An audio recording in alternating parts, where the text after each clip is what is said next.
Fala, meus amigos! Tudo bem com vocês? Estamos aqui de novo para mais um vídeo. O último vídeo que nós gravamos foi sobre processo legislativo, poder legislativo, né? Falamos aí das reuniões, sessão legislativa, as comissões, comissão mista, por último, comissão representativa. E eu queria falar neste vídeo sobre o processo legislativo propriamente dito, né? O que é, como funciona, os conceitos, e para quem está estudando para algum tipo de concurso, seja ele estadual, federal, é importante, cai bastante essa matéria, e espero de alguma forma poder ajudar. E de início eu já peço que, se você puder, se você nos acompanha, clique aí no sininho, se inscreva e curta aí o nosso vídeo, compartilhe com seus amigos, que nos ajuda bastante, ok? No nosso canal, onde o objetivo é compartilhar conhecimento, nada mais, nada menos do que isso, compartilhar conhecimento, né? Como um professor que eu tive, uma professora que eu tive, né, que dizia ela: conhecimento deve ser compartilhado. E o pouco que nós temos, estamos aí compartilhando. Desta feita, sobre direito constitucional, que é um ramo do direito que eu gosto muito. Também me especializei em direito penal, enfim. Mas eu gosto muito também, além do penal, criminal, criminologia, psicologia forense, o direito constitucional e o direito administrativo, que, né, o direito constitucional para mim deveria ser matéria de escola, pelo menos a Constituição Federal, ou seja, uma vez que, né, está previsto que ninguém se excusa de cumprir a lei alegando que não a conhece, ou seja, será punido se descumprir a lei mesmo alegando que não a conhece. Nós temos que conhecer, não é verdade? Então, começando aí, o processo legislativo. O processo legislativo consiste nas regras procedimentais constitucionalmente previstas para a elaboração das espécies normativas. Isso está previsto no artigo 59 da nossa Constituição Federal, a saber, quais sejam emendas à Constituição, leis complementares, leis ordinárias, leis delegadas, medidas provisórias, decretos legislativos e resoluções, né? Então vamos aí, as leis ordinárias e complementares. O processo legislativo, né, de formação das leis ordinárias e complementares compreende três fases distintas, né, a saber, a fase iniciativa, constitutiva e a fase complementar. Então, a fase de iniciativa. A primeira fase aí do processo legislativo é a fase de iniciativa, deflagradora, iniciadora, instauradora, de um procedimento que deverá culminar desde que preenchidos todos os requisitos e seguidos todos os trâmites com a formação da espécie normativa. Ou seja, qualquer vício nessa fase de iniciação, iniciativa, vai gerar o denominado vício formal subjetivo de inconstitucionalidade, que se mostra insanável e incurável. Então, aí já termina por aí, já se encerra aí mesmo, logo aí na fase iniciadora ou iniciativa, né? Algumas leis são de iniciativa privativa de determinadas pessoas ou órgãos, só podendo o processo legislativo ser deflagrado por eles, sob pena aí de se configurar vício formal de iniciativa. Então aí é caracterizador da inconstitucionalidade do referido ato. muito embora a nossa CF fale em competência privativa, melhor seria dizer, em muitas das hipóteses, competência exclusiva ou, entre aspas, aí, reservada, em razão da marca de sua indelegabilidade. Como exemplo, temos o artigo 61, parágrafo 1, que descreve leis de iniciativa privativa, ou melhor, reservada, do presidente da República e que devem ser decoradas aí para principalmente aí as provas aí de concursos, né, prova da OAB, concursos federais, enfim, nessa toada.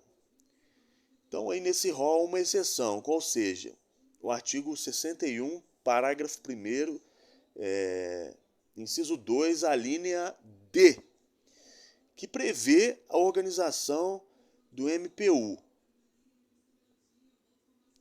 Então, essa matéria é também de competência, no caso, então, concorrente do PGR, na forma do artigo 128, se eu não me engano, parágrafo 5º. Se eu não me engano, parágrafo 5º. Então, aí, as hipóteses aí previstas na Constituição Federal de iniciativa reservada do presidente da República, pelos princípios da simetria e da separação de poderes, devem ser observados em âmbito estadual, distrital e municipal. Ou seja, referidas matérias terão de ser iniciadas pelos chefes dos executivos, sejam eles aí, né? Municipal, estadual e federal e distrital, Distrito Federal,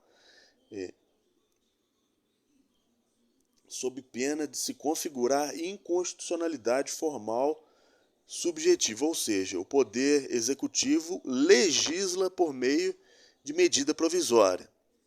E vamos ver aí mais completo como funciona, o prazo que ela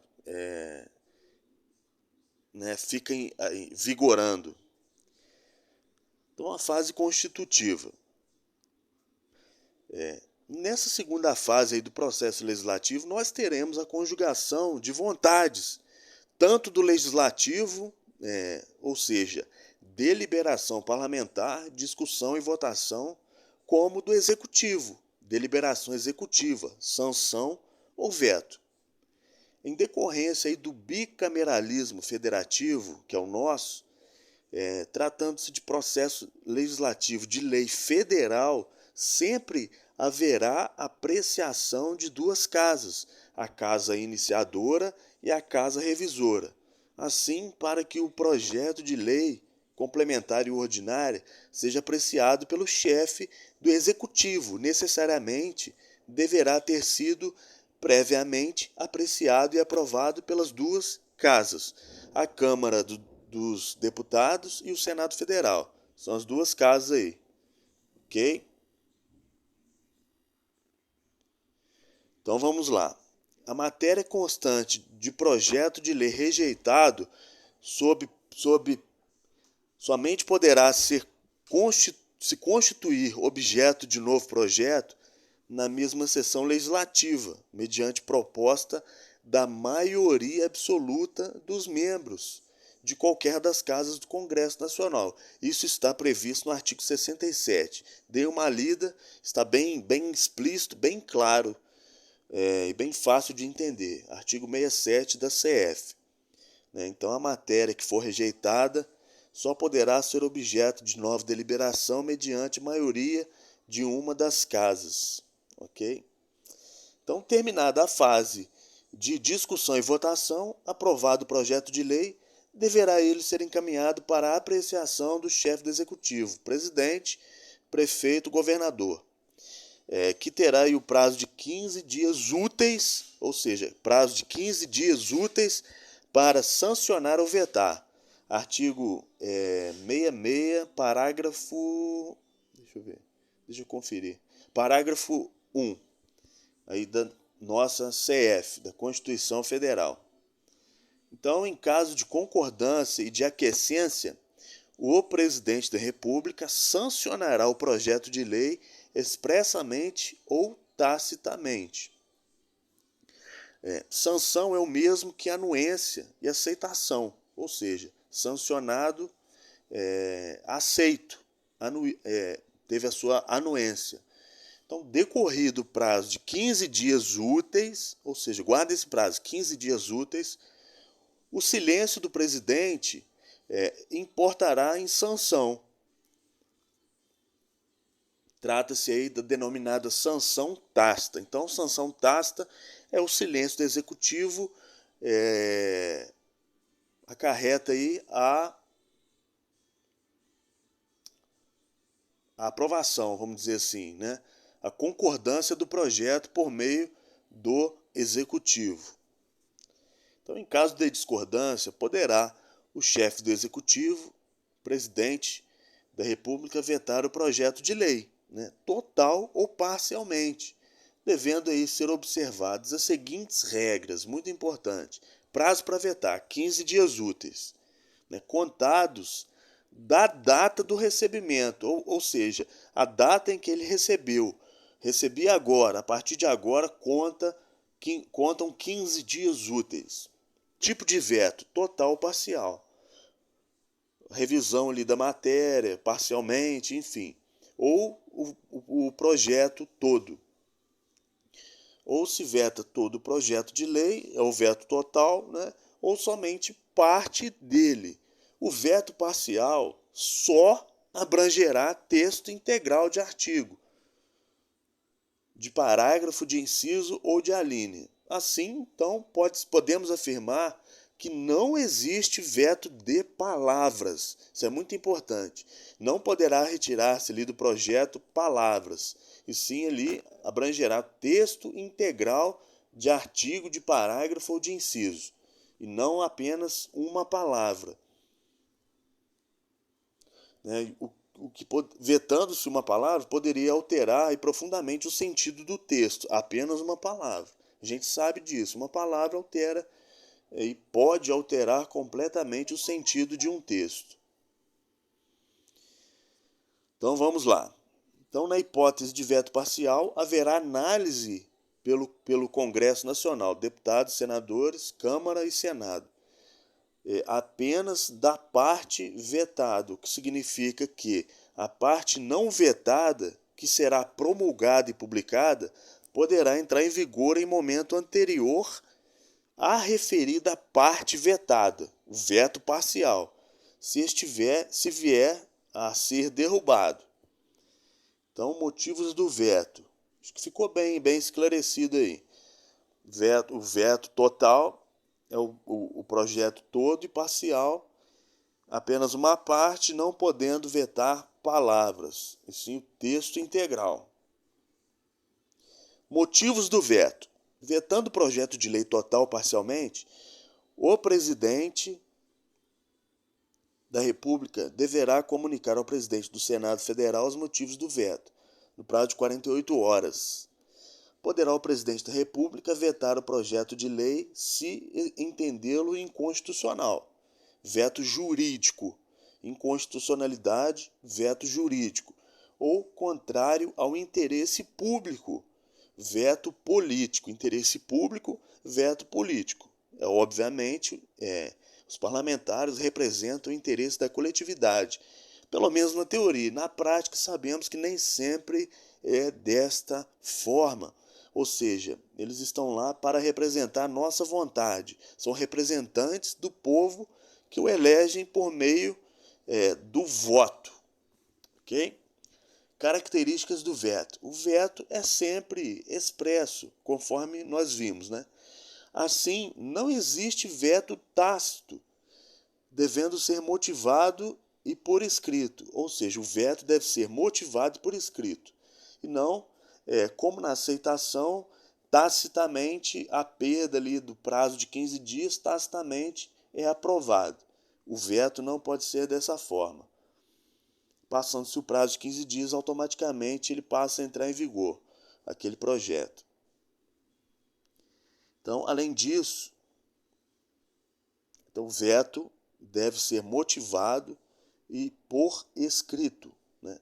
E o veto é sempre supressivo, não podendo adicionar. Além disso, o veto é superável ou relativo, pois poderá ser derrubado pelo parlamento. Então, o presidente veta, o parlamento poderá derrubar o veto do presidente e entrar em vigor aquele projeto. Podemos afirmar também que o veto é irretratável. E vetando e encaminhando os motivos para o Senado Federal, o presidente da República não poderá retratar-se. Veto é imotivado ou sem motivação. Se o presidente da República simplesmente vetar sem explicar os motivos do seu ato, estaremos aí diante da inexistência do veto. Grave isso aí. Estaremos aí diante da inexistência do veto. Portanto, o veto sem motivação expressa produzirá os mesmos efeitos da sanção, no caso tácita. O veto será apreciado em sessão conjunta, dentro de 30 dias, a contar de seu recebimento, só podendo ser rejeitado pelo voto aberto, não voto secreto, voto aberto da maioria absoluta de deputados e senadores das duas casas, em sessão conjunta. O voto aberto, não secreto, da maioria absoluta.